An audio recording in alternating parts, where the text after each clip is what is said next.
The chipped Formica countertop is what got me first. The listing online, the quick phone call with Lorne from the Coast Guard Auxiliary, it all made it sound, well, not glamorous, but maintained. Pictures of a neat little keeper's cottage, a freshly painted tower. This was neither. The countertop, in the tiny kitchen area carved out of the base of the lighthouse, had a burn mark shaped exactly like a handprint. Like someone had pressed their palm down while something was hot and just left it. It wasn't actively dirty, just worn through in that one specific shape. It wasn't a deal breaker, not even close. We needed the place, needed the reliable paycheck. Just not what I pictured. Bia would have a field day with it, though. She finds beauty in everything broken.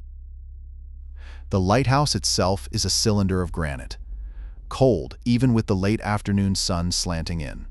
3 stories of winding stairs, metal mostly, and slick with a permanent dampness. The lens room at the top is impressive, I'll give it that. Huge Fresnel lens, still working, rotating with a slow, deliberate grind. It sounds like a ship in distress, even when you know what it is. The smell is complicated. Salt, obviously, but underneath that something oily and old, like machine grease and decaying wood. And dust. A lot of dust. The previous keeper, a Rand, I think Lorne said, hadn't exactly left it spotless. There's a small workshop on the 2nd floor, crammed with tools and spare parts. It feels like a forgotten attic more than a maintenance area. My living quarters are on the 1st floor, a single room that's trying to be a kitchen, living room, and bedroom all at once. Functional, I guess, and quiet. Too quiet. Lorne handed me a thick binder when he dropped off the supplies. Standard operating procedure, he said, with a shrug, and some other stuff. Previous keepers like to leave notes, apparently. Don't pay it too much mind. He didn't meet my eye when he said that. The binder was mostly filled with checklists and maintenance schedules, all typed on faded paper. Then tucked between the section on lens polishing and emergency generator testing, I found it. A few sheets of paper, typewritten, slightly yellowed around the edges, titled simply, Important Considerations. The first one read, "Do not make personal copies of any on-site documentation, not photographs, not handwritten transcriptions, not digital scans. Information belongs to the premises." That was odd. A little controlling, even. I pictured some old-timer obsessed with keeping the lighthouse's secrets safe. Probably just a quirk. I almost laughed. Me making copies of lighthouse maintenance manuals, right? Next, use only the established routes between the base, the workshop, and the lens room. Do not take shortcuts through unmarked or rarely used spaces. Okay, now that was just silly. I glanced at the floor plan Lorne had given me. There were a couple of small alcoves and storage areas not marked on the map, probably just wanting to prevent people from tripping over things. If you feel vibrations in the floor with no identifiable equipment source, stop what you're doing and move to the designated holding area. Wait until it stops. The holding area was the small supply room off the kitchen. Vibrations? This place is built on bedrock. Still, it was harmless enough. Probably just a reminder to check the generator if things started shaking. If someone is in the public waiting area after closing time, do not approach them alone. Alert a coworker first. If no coworker is available, do not approach. There was a small waiting area, a relic from when the lighthouse was still a functioning navigational aid. Now it just collected dust, and I was the only one here. Kind of a moot point. The next few were equally strange. Before turning any corner in the western stairwell, knock twice on the wall and wait 3 seconds before proceeding. The western stairwell, that led to the workshop. What was the point of that? A playful ghost story. If furniture or equipment has been moved overnight from its established position, log it but do not move it back. Work around it. Seriously, just work around it? If your shadow behaves differently from your movement, lagging, leading, or moving independently, go directly to the lantern room and wait. I snorted. My shadow? Come on. Then there was the last one. Do not leave the building premises during your shift for any reason. That one, I admit, gave me a slight pause. It felt unnecessarily strict. But again, it was probably just a liability thing. They don't want the keeper wandering off and getting lost. It's a remote place, after all. I folded the paper back up and tucked it into the binder, closing it with a snap. It was all a bit ridiculous, really.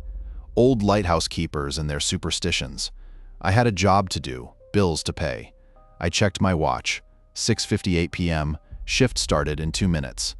I walked over to the logbook, a thick leather-bound volume, and opened it to a fresh page. The paper felt strangely coarse under my fingertips. I began to write the date, the time, my name, Kieran O'Connell. Temporary keeper. The metal legs of my chair scraped against the stone floor, a sound that for some reason echoed a little too long in the silence.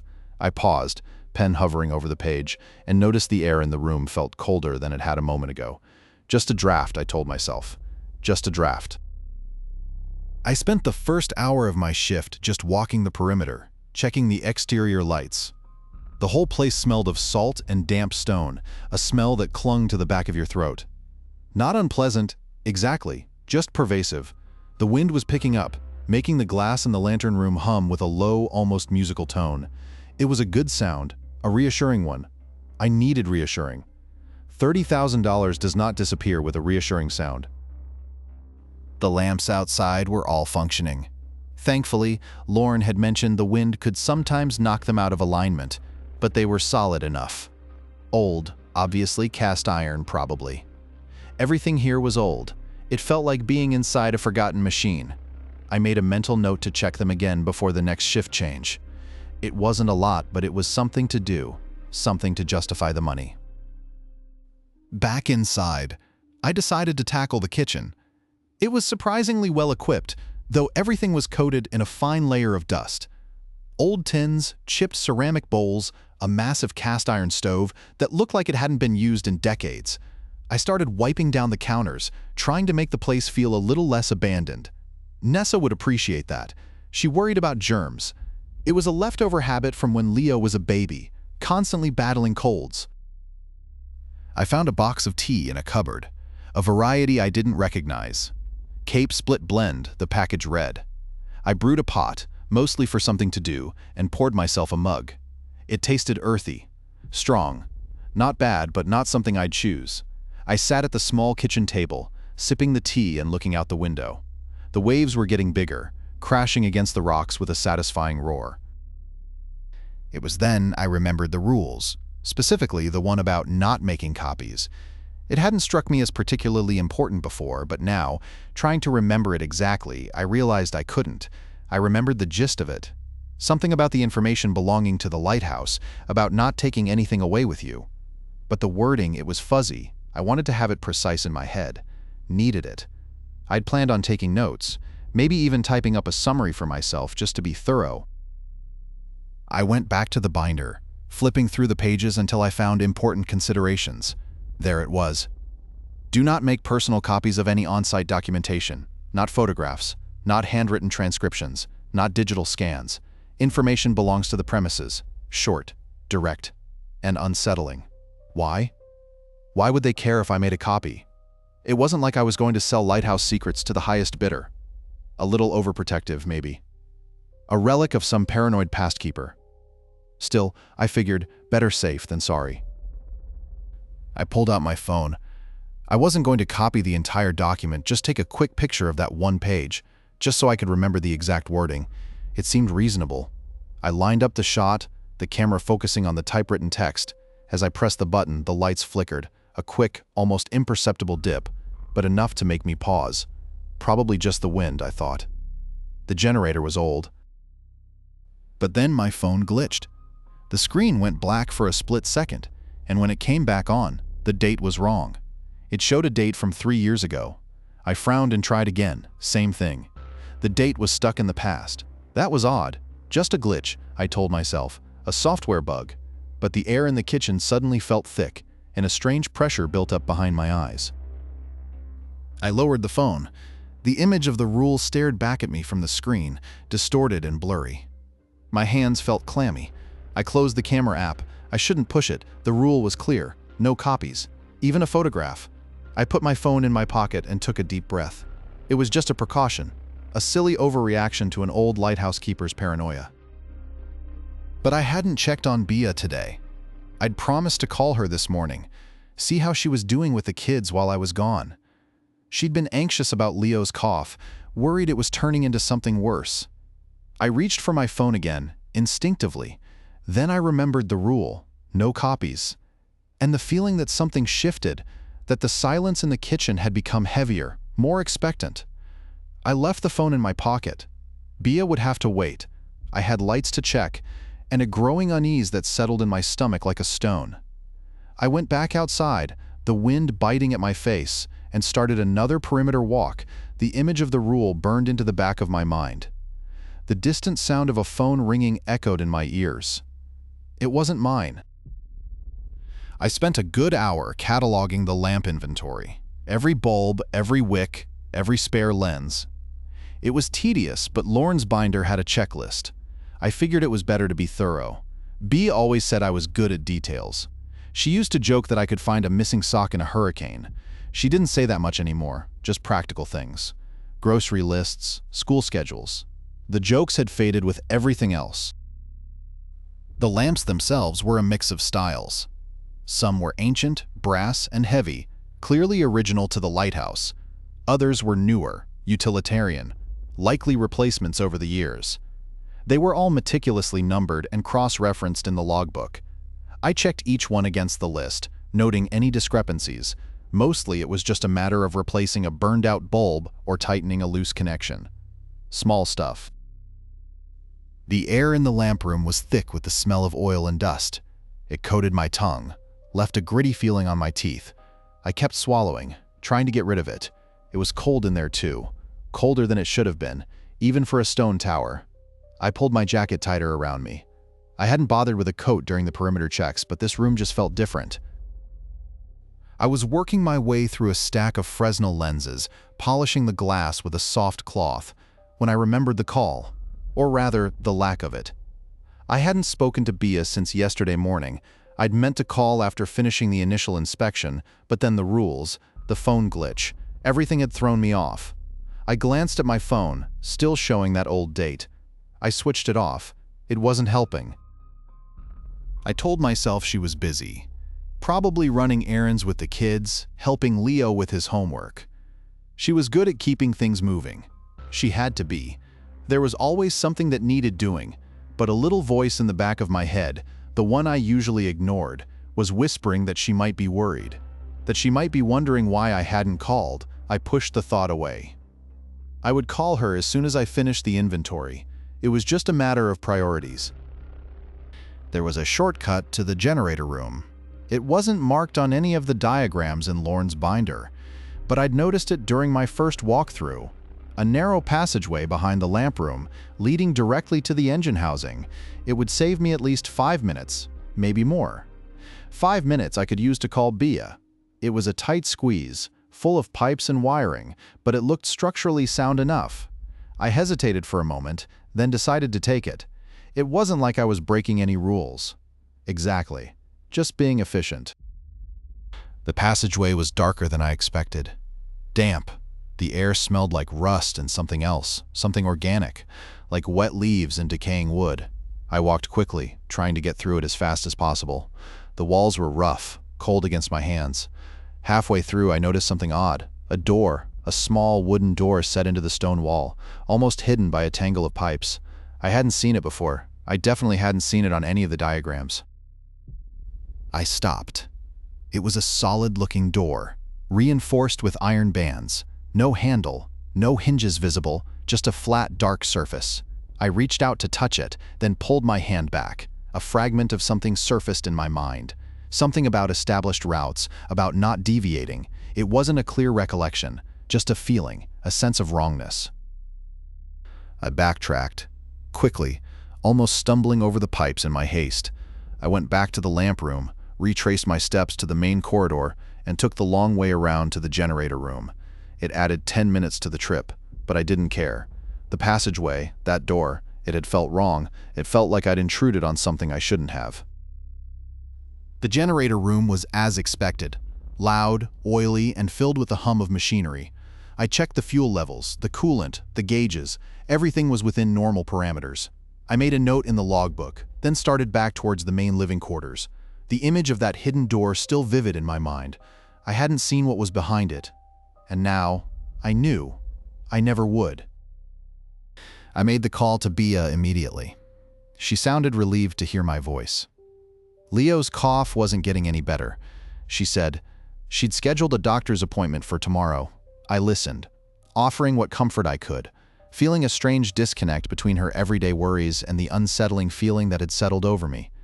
I told her I loved her. She said it back. But even as I spoke the words, I knew something had shifted. Something had been disturbed, and the lighthouse, I suspected, was watching. I was cataloging the brass fittings in the galley, polishing them, mostly. It was mindless work, but necessary. The previous keeper hadn't been particularly diligent about maintenance, and the salt air had taken its toll. Each fitting came up dull and tarnished, then gleamed under the cloth. It was satisfying, in a small way. A tangible accomplishment in a place where so much felt beyond my control. Bea would appreciate it, I thought. She always liked things to be tidy. The galley was small and cramped, with barely enough room to turn around, a chipped formica countertop, a 2-burner stove, a tiny sink. It smelled faintly of stale cooking oil and disinfectant. I'd tried to air it out, opening the small porthole, but the sea air was thick with moisture and did little to dispel the odor. I was working on a particularly stubborn fitting, a small valve for the water pump, when I first noticed it. A vibration. Not a loud vibration, not a jarring one, just a subtle tremor running through the floorboards. At first, I thought it was the generator. But the generator was on the other side of the lighthouse, and I hadn't heard it change pitch or intensity. I paused, holding the fitting in my hand, listening. The vibration was constant and rhythmic. It felt deep, like it was coming from the bedrock itself. I glanced around the galley, trying to identify a source. The refrigerator was humming, but that was a familiar sound. The pipes were rattling slightly, but they always did. There was nothing obvious, nothing that could explain the tremor. I dismissed it as the old structure settling. The lighthouse was well over 100 years old, after all.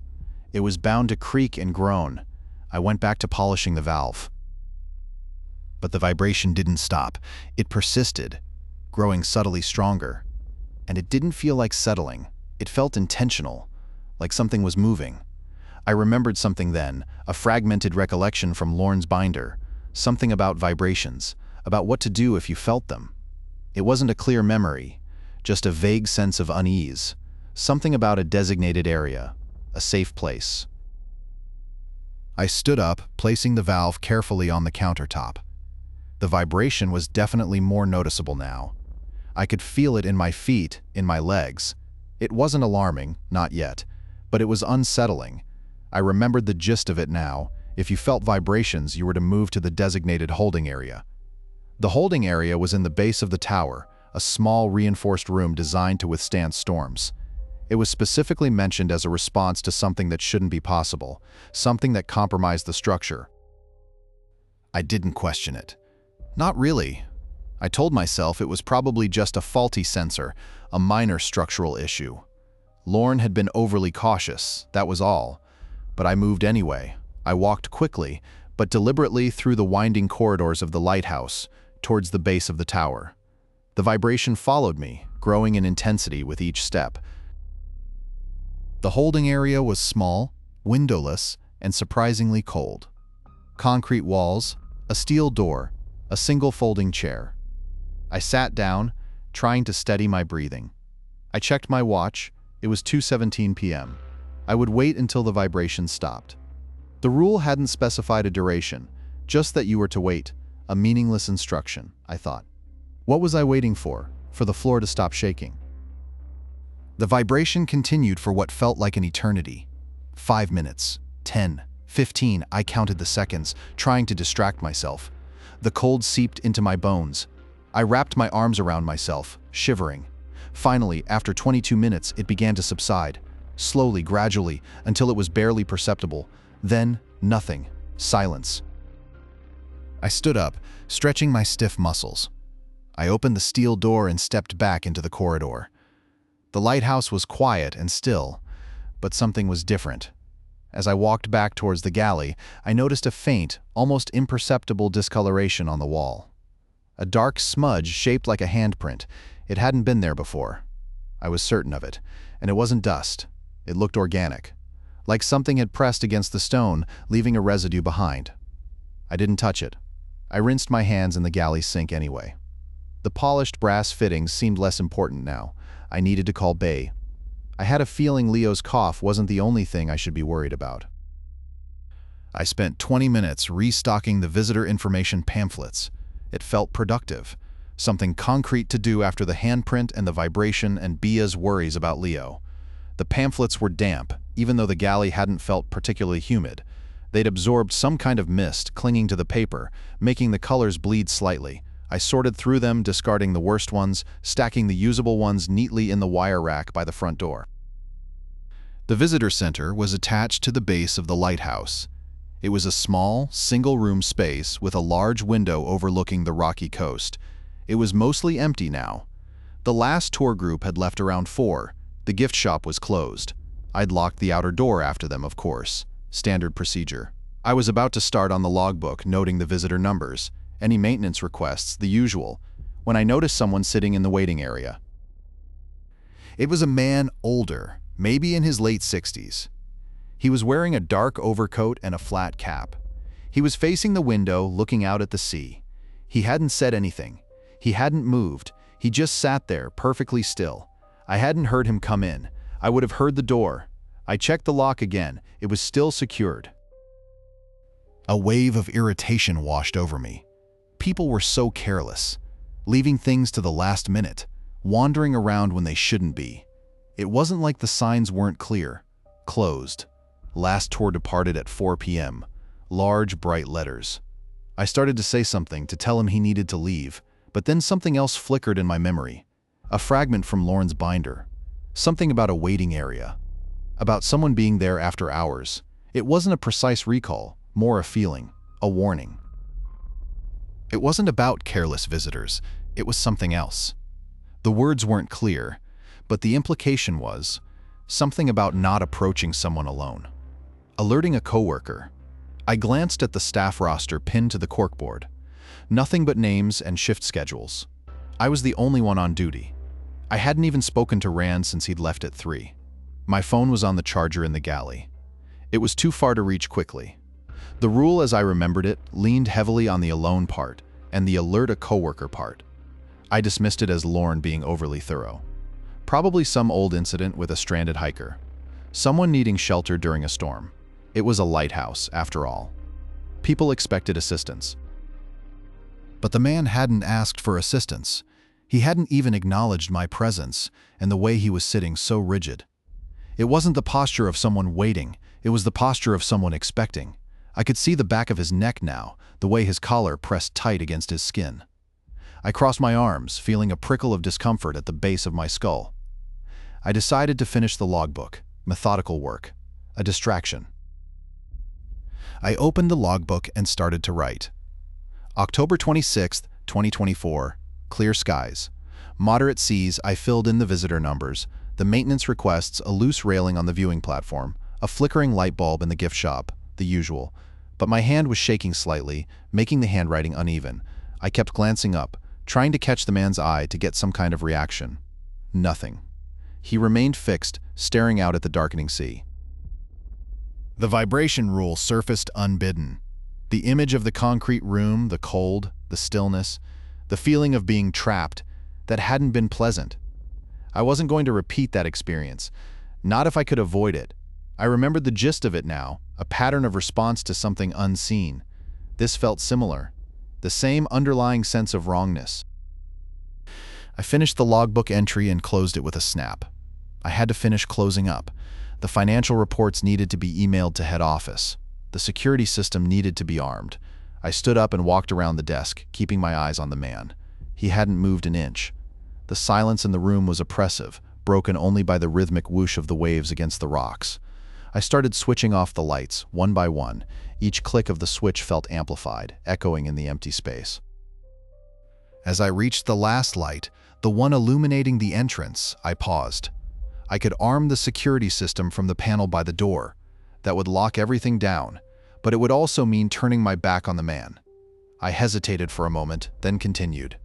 I entered the code, waited for the beep, and armed the system. The red light above the door flickered on, confirming the activation. I didn't look back. I walked quickly through the inner door, back into the lighthouse proper, and locked it behind me. I leaned against the cool stone wall, my breath coming in shallow gasps. I hadn't said a word, hadn't made eye contact. I hadn't approached him alone. I didn't know what he was waiting for, or why he was there. But I'd followed the rule. I'd done what I was supposed to do. The lighthouse felt colder now. Not just the chill of the sea air, but something else. A deeper, more profound cold. I walked into the galley, poured myself a glass of water, and sat down at the table. I needed to call BA. I needed to tell her I was all right, but I couldn't bring myself to pick up the phone. I just sat there, staring at the glass, listening to the waves, and wondering what the man was still looking at, and what would happen when he finally turned around. I finished the water slowly, letting the cold seep into my throat. It didn't help with the tightness in my chest. Bia would be worried. She always worried when I took these assignments. Said I was too easily isolated. She wasn't wrong, exactly. It just paid well. And the house. Having the house back, even temporarily, felt like breathing again. I thought about calling her anyway, just to say goodnight, to hear her voice. But the phone felt heavy in my hand. It would just be me explaining that everything was fine, when it clearly wasn't. I pushed myself up from the table and headed toward the storage room. Rand had mentioned needing a new set of work gloves before he left. Said the old ones were cracking. I was supposed to inventory the supplies and send a list to head office in the morning. Small stuff, but small stuff adds up. And keeping busy helped. It reminded me of normal. I remembered the feeling of a wrench in my hand, the smell of oil and metal, anything to avoid thinking about the man in the waiting room. The storage room was at the end of a long corridor, off the main circular staircase. It was part of the original construction, a thick-walled space meant for storing fuel and maintenance equipment. Now it mostly held spare parts, cleaning supplies, and a jumble of things previous keepers had left behind. As I walked, I reviewed the inventory list in my head. Gloves, check. Light bulbs, check. Cleaning fluid? I rounded a bend in the corridor, heading straight for the storage room door. And then I almost didn't. It wasn't a sound, not exactly. More of a shift in the air, a pressure against my eardrums. I'd been thinking about the vibration rule, about that room, and for a split second, I was back there. The concrete walls, the utter silence. Then, a faint scent, not unpleasant, but wrong, like dust and something floral, something that shouldn't be in a lighthouse storage room. A flicker of movement in my peripheral vision, just to the left, near a darkened alcove. I almost kept walking. It was probably nothing, just shadows playing tricks on my eyes. The old building settling. I was letting my imagination run away with me. Rand had said this place played tricks on you. Old sailors' tales, he'd called them. But my hand, without conscious thought, reached out and tapped twice on the wall. A solid, flat sound. I waited. 1, 2, 3. The floral scent lingered, and I hadn't imagined the movement. As I stepped around the corner, my breath caught in my throat. There was a chair. Not one that should have been there. A small, worn armchair, upholstered in a faded floral pattern, sat directly in the middle of the corridor. It was facing the wall, as if someone had been sitting there listening. It hadn't been there 5 minutes ago. I was certain of it. I'd walked this corridor earlier, checking the emergency exits. It hadn't been there then. I stared at it, my mouth dry. It was an absurd object, completely out of place, like a misplaced piece of furniture from someone's living room. I tried to rationalize it. Maybe Rand had moved it. Maybe he'd been taking a break and forgotten to put it back. But Rand wouldn't bring a floral armchair into a storage corridor. He preferred functional, utilitarian things. I stepped closer, cautiously. The chair was old, the springs sagging.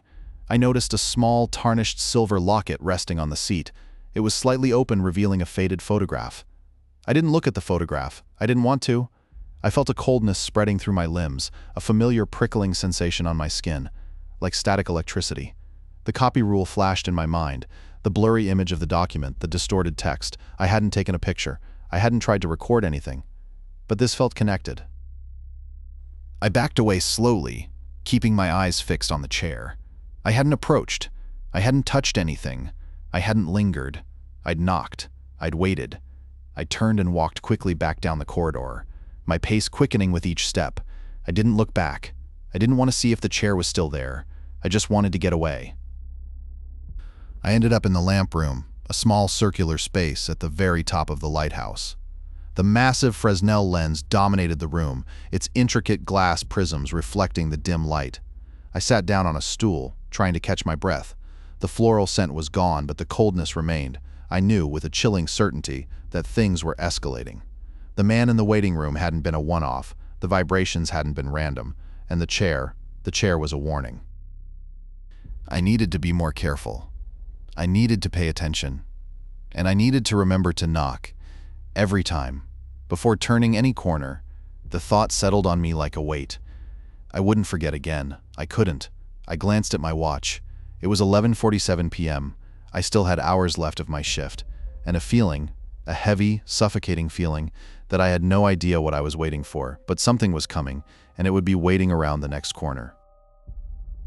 I was cataloging the spare parts. It wasn't glamorous, but it was necessary. Rand had left a list, a sprawling handwritten mess on the back of a delivery slip, detailing everything that needed to be inventoried in the storage room off the generator hall. Fuses, relays, different grades of oil, a whole box of incandescent bulbs that I doubted even fit any of the fixtures anymore. Bia had mentioned the lighthouse was switching to LEDs eventually, but that was next year's budget according to Rand. I was using a clipboard and a pen, old school. After the incident with my phone, I wasn't taking any chances. I'd already spent too much time trying to explain to Viv why I couldn't just snap a picture of something for a quick reference. She hadn't understood. She'd just said I needed to relax, that I was letting this job get to me. The room itself smelled like metal and dust, a dry, almost brittle scent. The concrete floor was cold under my work boots, even through the thick socks. I kept a small space heater running in there now just to take the edge off. It hummed softly, a constant, reassuring drone. It was a surprisingly large room, stretching back further than I'd initially thought. Shelves lined the walls, packed with everything Rand seemed to have accumulated over the years. Mostly things he'd never get around to using, I suspected. He was a hoarder, a polite one, but a hoarder nonetheless. I was methodically working my way down one side, ticking off items on the list, double-checking quantities. It was tedious, but it was something to do, something to keep my mind occupied, something to make the hours pass. I got to the heavier equipment section. Spare gears, a disassembled signal horn, a rusted winch. Then I saw it. A large industrial shelving unit, normally jammed tight against the back wall, was off. Not by much, maybe 6 inches, but it was definitely shifted. It was now angled slightly, facing more towards the center of the room, instead of being flush with the wall. There were no wheel marks on the concrete, no scuff marks to indicate it had been dragged. It just was. I paused, pen hovering over the clipboard. Probably just Rand, I thought. He'd been rearranging things lately, trying to optimize the space, as he put it. He'd probably been trying to get better access to something on the top shelf, didn't quite manage it, and left it askew. It wasn't a big deal. I could just push it back. It would take a bit of effort, but it wouldn't be impossible, and it would make the space feel less disordered. I took a step towards it, my hand reaching out to brace myself against the metal frame. Then the fragments came back. Not the full document, just impressions. Something about respecting the arrangement. About not interfering. Something about the space itself needing to be acknowledged. It wasn't the copy rule. Not exactly. That was about recording. This felt different. This was about altering. It was that section, the one I'd skimmed, about the physical space of the lighthouse. Log it, it had said. Log anything that's been moved, but don't move it back. Work around it. I froze. It felt ridiculous. Some rule about furniture? In a lighthouse storage room? It was absurd. Rand was a practical man. He wouldn't have implemented a rule like that. It was probably just an old superstition, something he'd picked up from one of those old sea captains he used to talk about. A bit of folklore. I could easily just push the shelf back into place and no one would ever know. No harm done. I glanced around the empty room. The heater hummed.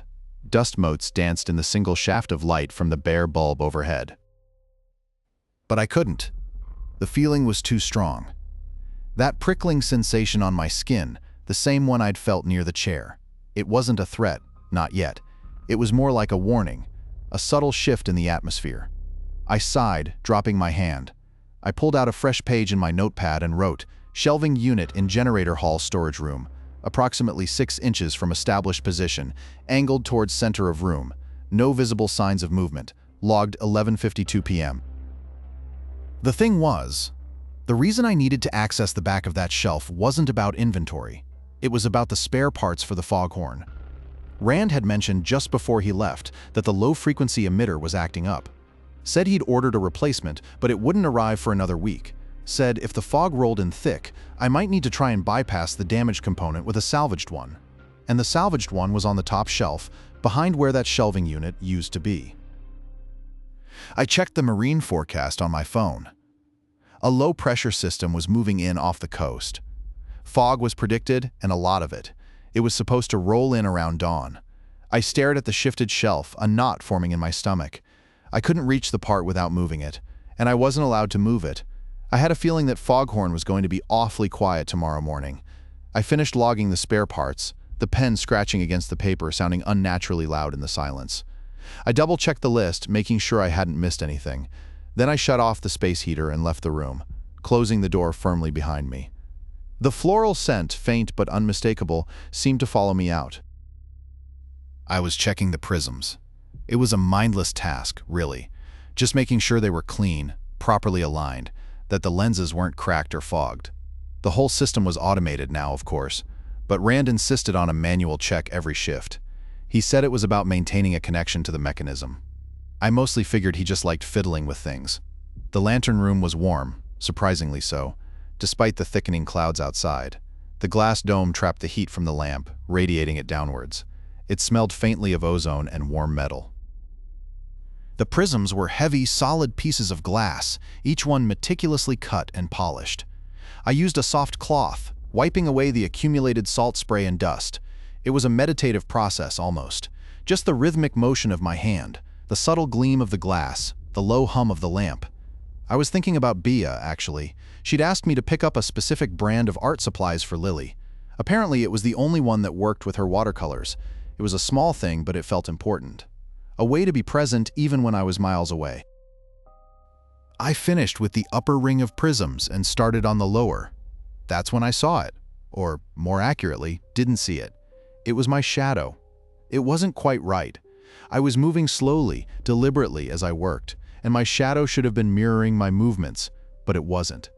It lagged, just a fraction of a second behind, a barely perceptible delay, but it was there. My first thought was the light. The prisms were distorting things, playing tricks with the shadows. The glass wasn't perfectly clear, it couldn't be, and the angles were all wrong. It was just an optical illusion.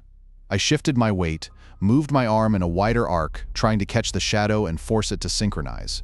It didn't work. The delay remained, and then it started to stretch, not dramatically, but subtly, elongating, as if it was reaching for something beyond my own body. I stopped moving altogether. The feeling was creeping up my spine again, that familiar prickle. It wasn't fear, exactly, more like discomfort. A deep, unsettling wrongness. It reminded me of the chair, of the way the air had felt thick and heavy around it. I glanced around the lantern room, searching for an explanation. Nothing, just the prisms, the lamp, the churning gray sky visible through the dome. I told myself it was fatigue. I hadn't been sleeping well, worrying about the bills, about the kids. My eyes were probably playing tricks on me. Then, a fragment surfaced. Not a clear memory of the document, but a feeling, a warning. Something about shadows, about what to do if they behaved. If they didn't follow, go to the room, the quiet room, a designated space. It wasn't the waiting area, I knew that. This was different. It was further down, deeper in the lighthouse. The one Rand had always kept locked. I didn't hesitate, I didn't analyze. The rationalizations died in my throat. The image of that stretching shadow was too vivid, too unsettling. It felt like acknowledgement, like something was noticing me. I turned, carefully avoiding any quick movements, and started walking. Down the winding staircase, my boots echoing on the metal steps, past the living quarters, past the generator room, past the storage space with the shifted shelving. Each step felt heavier than the last. The floral scent seemed stronger here, clinging to the air. The door was at the very bottom, a thick steel hatch with a heavy wheel lock. Rand had given me the key, along with a list of instructions, but he hadn't said what the room was for. He just said, "You might need it. Don't ask questions." I unlocked the hatch, the mechanism groaning in protest. The room was small, circular, and completely empty except for a single wooden bench built into the curve of the wall. It smelled of damp stone and something else, something metallic, but not like the generator room. This was older, more ingrained. I stepped inside and sat on the bench, facing the door. I didn't look back. I didn't dare. I just sat there, my hands clasped tightly in my lap, waiting for something. The silence was absolute, broken only by the faint, distant roar of the rising wind. I could feel the vibrations now, a low thrumming in the floor, similar to what I'd felt before, but more pronounced. It felt like the lighthouse itself was holding its breath. After what felt like an eternity, the vibrations subsided. The shadow, I assumed, had corrected itself. I didn't risk a glance. I stayed on the bench, motionless. I had no idea how long I sat there, but when I finally dared to rise, the light outside had noticeably dimmed. The storm was almost upon us, and I knew, with a chilling certainty, that something had been watching me, something that moved in the spaces between light and shadow, something that I hadn't seen, but had definitely felt. I locked the hatch behind me and started back up the stairs. The image of that distorted shadow burned into my mind. I had a foghorn to try and fix, and a feeling that the lighthouse wasn't quite as empty as I'd thought. I was checking the oil levels in the generator. Routine maintenance, tedious but necessary. The engine was warm, radiating heat even through my gloves. It smelled of diesel and something else, a faint sweetness like burnt sugar. I wiped my hands on a rag, trying to get the grime off. It never really came off, did it? Just smeared around, a permanent layer under my fingernails. Bia used to complain. She said I smelled like a mechanic even when I'd just showered. The generator was old, a hulking beast of iron and steel. It sputtered and coughed sometimes, but it had always started. It had to. With the storm rolling in, a power outage would be problematic. I tightened a bolt, then another, methodical and slow. Anything to take my mind off things. Off the medical bills, off the kids needing new shoes, off Viv's increasingly distant phone calls. She was trying to be supportive, I knew, but I could hear the strain in her voice, the worry. The wind was picking up now, rattling the metal shutters on the lower levels. Rain started, a soft patter against the glass. I glanced at the anemometer outside. 30 knots. It was going to be a bad one. I finished with the oil and moved on to the fuel filters, carefully checking for contamination. Everything seemed normal. Too normal, maybe. After everything else, I was starting to expect something to be off. Some small, unsettling detail. That's when I heard it. A faint, almost imperceptible sound, like a voice. Distant, muffled, carried on the wind. I stopped working, holding my breath, listening. It was gone. Probably just the wind, I told myself, playing tricks. The lighthouse was full of odd acoustics, echoes and drafts that could mimic all sorts of sounds. I'd heard it before, a dozen times. Still, I paused, letting my gaze sweep the generator room. Nothing. Just the machine, the tools, the concrete floor.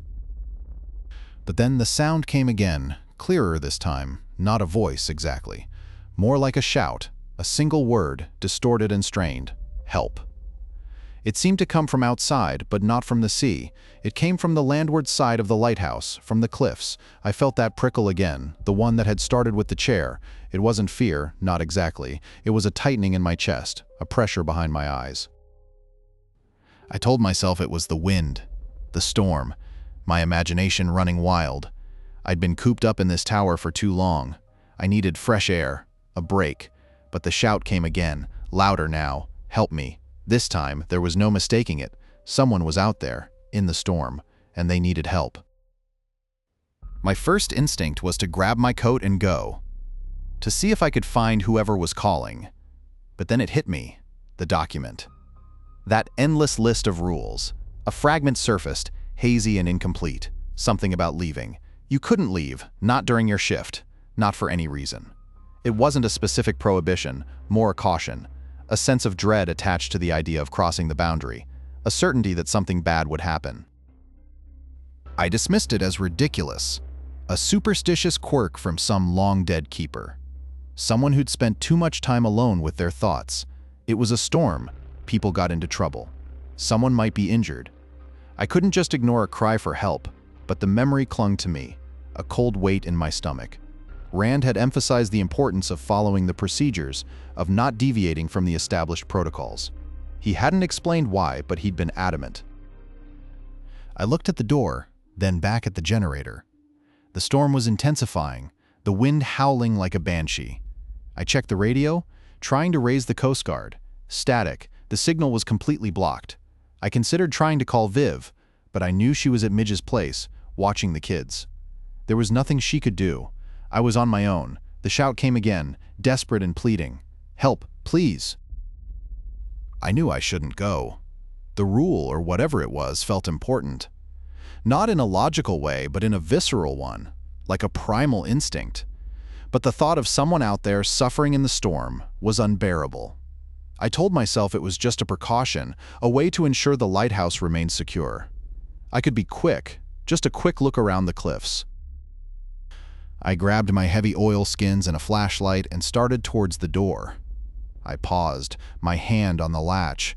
I remembered the feeling from the passageway, the sense of violation, the feeling that I was crossing a line.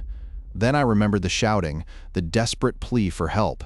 I opened the door and stepped out into the storm. The wind nearly ripped the door from my hands. Rain lashed against my face, blinding me. I shone the flashlight beam across the cliffs, scanning for any sign of life. Nothing, just the rocks, the crashing waves, the swirling mist. The shout came again, closer this time. I followed the sound, carefully picking my way along the treacherous path. And then I saw it. Not a person, not an injured hiker, but a shape. A figure standing at the edge of the cliffs, silhouetted against the storm. It wasn't moving, it wasn't waving, it was just standing there, watching me. And it wasn't quite human, it was too tall, too thin. The limbs were elongated, distorted, and it had no face. Just a smooth, blank surface where a face should be. It didn't shout again, it just stood there, in the rain and the wind, and looked at me. I froze. Every muscle in my body locked up. It wasn't fear, not exactly. It was recognition. A sickening realization that I'd stumbled upon something that wasn't meant to be seen. I wanted to scream, to run, to do anything but stand there and look. But I couldn't move. I was paralyzed. And then I remembered the rule. The one about not leaving the building. I hadn't just broken it. I'd actively sought out whatever it was protecting me from. The figure remained motionless, and I felt, with a chilling certainty, that it had been waiting for me. The generator was quiet. Finally, I'd spent the better part of 1 hour coaxing it back to life, after the power flickered during the worst of the storm. It hadn't died completely, just sputtered and threatened. But the backup systems aren't exactly forgiving. Rand had been very clear about that. Redundancy was everything, he'd said, as if I hadn't understood the basic principle of a lighthouse. Now it was humming steadily, a low thrum that vibrated through the metal floor. I was glad to be done with it. The smell of diesel still clung to my clothes, a greasy film in my nostrils. I decided to start on the logbook. It was a pointless task, really, just transcribing things that were already written, but it was something to do, something to fill the hours and keep my mind from wandering. Viv would be worried, even though she knew this was the job. She always worried. It wasn't the isolation that bothered her, she said. It was the weight of it, all that water and rock and the endless turning of the light. She said it felt oppressive. I told her it was just a job, but I understood what she meant. The logbook was old, leather-bound, and smelled faintly of salt and mildew. The ink was faded in places, the handwriting spidery and erratic. Most of it was routine stuff, weather observations, maintenance checks, visitor logs, dull, endless data. I was on the entries for 1987, a period before everything went digital. A name kept appearing, Pell. Pell did almost all the maintenance in that year, according to the entries. A lot of prism adjustments, generator repairs, lamp replacements. He seemed thorough. Then I turned a page and saw it. An entry, mostly obscured by a thick black smear. Like someone had tried to erase it, then given up. You could still make out faint traces of ink underneath the blackness. It wasn't a clean erasure, more of a violent scrubbing. The date was July 14, 1987. I held the page up to the light, tilting it this way and that, trying to decipher the hidden words. I could almost make out a phrase. Something about a disturbance and a request denied. It was frustratingly vague. That document, the one I'd found in the supply room, the one with all the instructions, it came back to me, a jumbled mess of warnings and procedures. Something about altered records. It wasn't a clear prohibition, more of a guideline.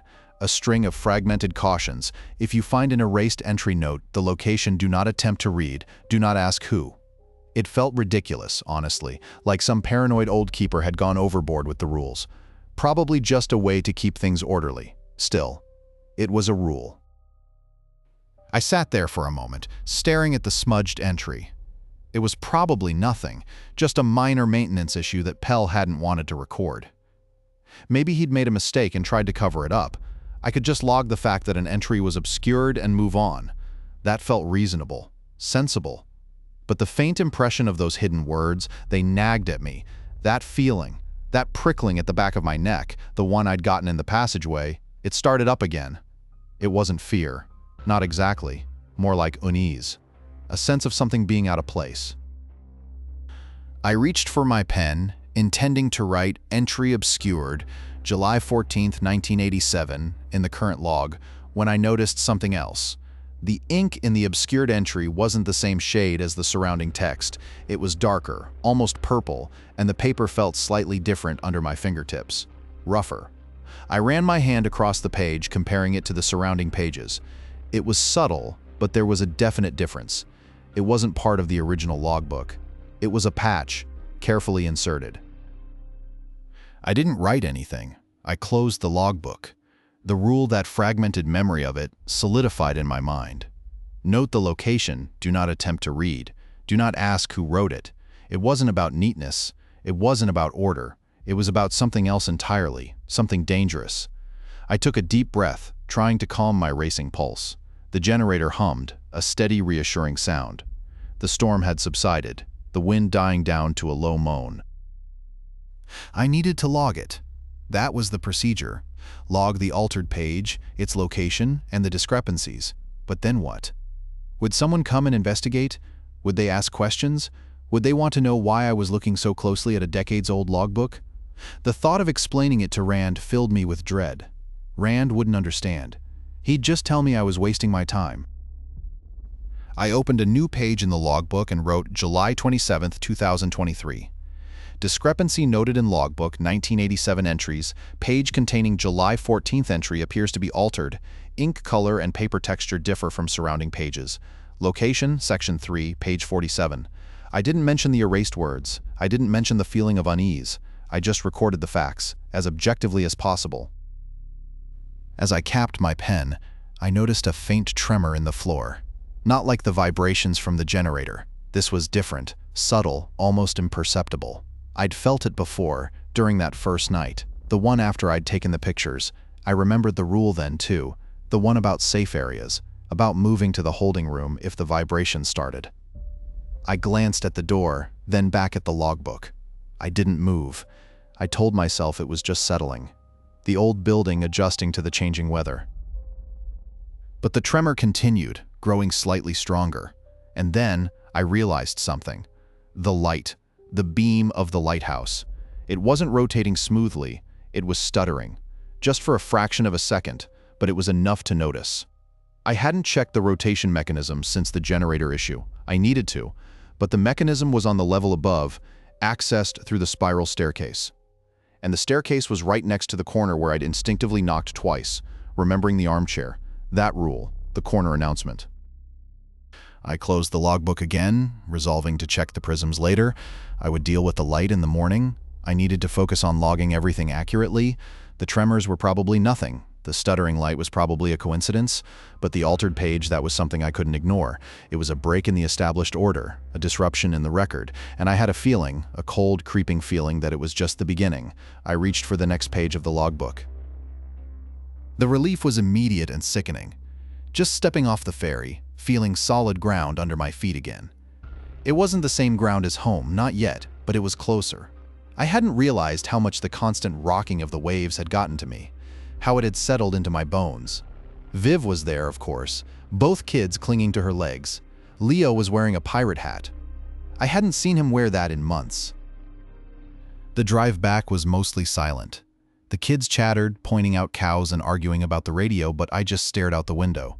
I tried to explain how it was, the quiet, the isolation, but the words felt wrong, contaminated somehow. I kept circling back to the altered logbook, the erased words, and realized I was describing a feeling more than an event, a sense of wrongness that defied explanation. I told Viv it was just old, damp, and lonely, that the place needed a good cleaning. She squeezed my hand and said she was just glad I was back. We got back to the house late. It was smaller than I remembered, cluttered, and smelled faintly of dust and disappointment. The eviction notice was still taped to the front door, though it looked a little more faded. Seeing it just made my chest ache. I'd deposited the last of the Lighthouse money into the account that morning, enough to cover the rent and a little extra, enough to buy some time. I tried to slot back into life, into dad duties, into helping Leo with his reading, into pretending I hadn't spent the last 6 weeks staring into the abyss. It was mostly successful. I found myself checking corners, though. Not consciously, not like I expected something to jump out. Just a quick, reflexive glance before turning. I hated it. It felt undignified. I'd catch myself doing it at the grocery store, in the hallway at school pickup, and then I'd berate myself for being ridiculous. It was a habit, that was all. A weird, annoying habit. I hadn't touched my writing in weeks. The novel felt distant, irrelevant. I sat at my desk one evening, staring at the open laptop, and found I couldn't bring myself to type a single word. I tried to force it, to recapture the flow, but the words came out stilted and lifeless. I closed the laptop and walked away. I'd write again when I felt something. Anything. The kids' bedroom is at the end of the hall. I started walking that way, intending to check on them before bed. Just a quick peek. As I neared the doorway, I felt that old prickling sensation again, the one from the passageway, from the prisms. The familiar tremor, but internal now, radiating from my sternum. It wasn't strong, barely noticeable, but it was there. I stopped, and I realized I'd instinctively altered my route. I hadn't taken the direct path from the hallway. I'd walked along the wall, keeping a space between myself and the doorway. I hadn't even realized I'd done it until I was halfway there. I stood there, frozen, staring at the door. It was just a door, it led to my children's bedroom. But I couldn't quite bring myself to walk the last few feet. Not directly. I took a small detour, curving around the corner of the hallway, then approached the door from a slight angle. A ridiculous, unnecessary maneuver. I opened the door. They were both asleep. Leo clutching a stuffed dinosaur, Maisie tangled in her blankets. Everything was normal. Peaceful. I stood there for a long moment, listening to their breathing, feeling the tension slowly drain from my shoulders. It was just a habit, I told myself. Just a leftover reflex from the Lighthouse. A silly, irrational habit. But I knew, with a cold certainty, that it wasn't going away. And I knew that every time I walked down this hallway, every time I approached this door, I would take the same small detour. Every time without thinking. It wasn't fear. It wasn't anxiety. It was simply the way I moved now, and the job listing for temporary lighthouse keeper at Blackwood Point had been posted online this morning. The application deadline was next week.